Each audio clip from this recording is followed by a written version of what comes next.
The internet's lovely, but it's got its drawbacks. Spam is one of them.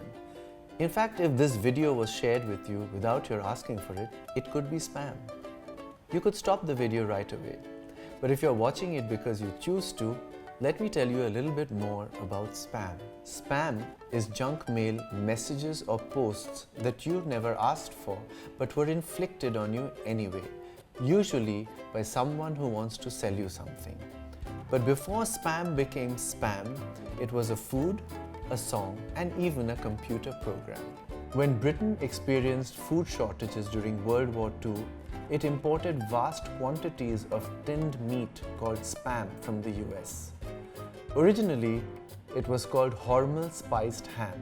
It was later renamed spam as an abbreviation of spiced ham, or according to another story, an abbreviation of shoulder of pork and ham. Either way, it's a proprietary brand name and is registered in all caps like this. The popularity of spam continued in Britain even after the war ended, especially in cheap restaurants. This led to a comedy sketch being made on it by the British comedy group Monty Python. You haven't heard of Monty Python? Please check them out. They are to comedy what the Beatles are to music.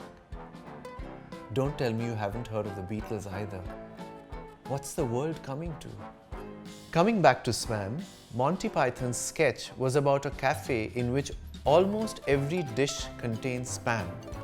There also happened to be a group of Vikings at the restaurant who sang a song in which almost every word was spam. Inspired by the song, a computer programmer wrote a program that was a practical joke. The first command of the program asked your computer to print the word spam on your screen. The second command asked it to return to the first command.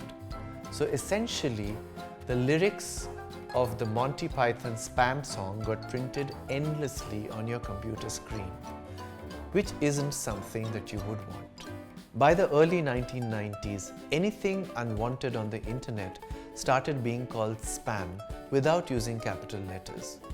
And then a book was written on how spamming was a great way to advertise. And the internet has never been the same again.